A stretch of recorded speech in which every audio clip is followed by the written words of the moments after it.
Hello everyone and welcome to this new episode of Shrido. Today we will see together the history of the anomaly south of Stephen City.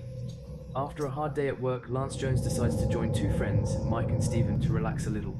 They are outside smoking cigars and drinking a few beers when Mike suddenly notices strange lights in the sky. He then decides to warn his friends to be sure it is not a hallucination.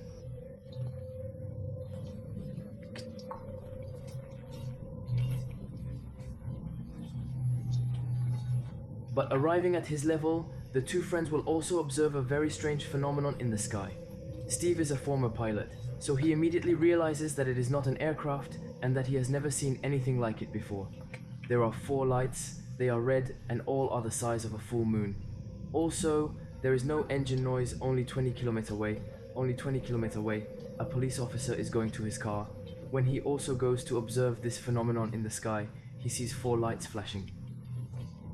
They are red and blink one after the other. He will then immediately make the decision to run home to warn his wife and son so that he can also observe the phenomenon.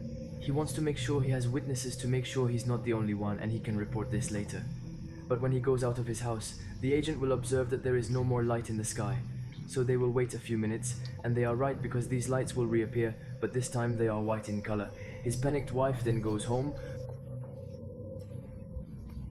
but he and his son will stay there and observe the phenomenon. These white lights move in a very strange way, and they follow a trajectory that no plane could follow. Meanwhile, he and his friends will realize that the lights are becoming more and more empty, and they too will see that the lights are becoming white, but they are observing something more. There is a kind of white filament between each light, like an electric arc.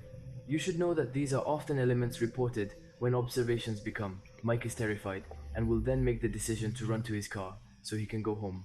But that's when all the lights are going to start moving very quickly to cluster together and quickly go off in one direction in the sky. Then only a few minutes later, it will be 2 FCS that will go in the same direction. 2 weeks later, it will be more than 500 inhabitants who will gather to talk about the phenomenon. And more than 200 of them will send their declaration to Muffin, which is an organization that takes care of all phenomena of U. The most skeptical will say that these were simply flares and remote-controlled flares. But this type of state-of-the-art equipment is not usually used in populated areas. Finally, after denying his involvement for a long time, the US Army will come back on this statement and will say that it was a simple casualty with more than 10 F-16.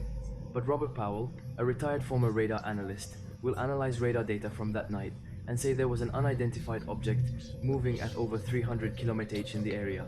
Several witnesses will also say that it was impossible that they were remote-controlled flares because they do not change color and they cannot move in such a way. This is the end of what would have become. I hope you enjoyed it.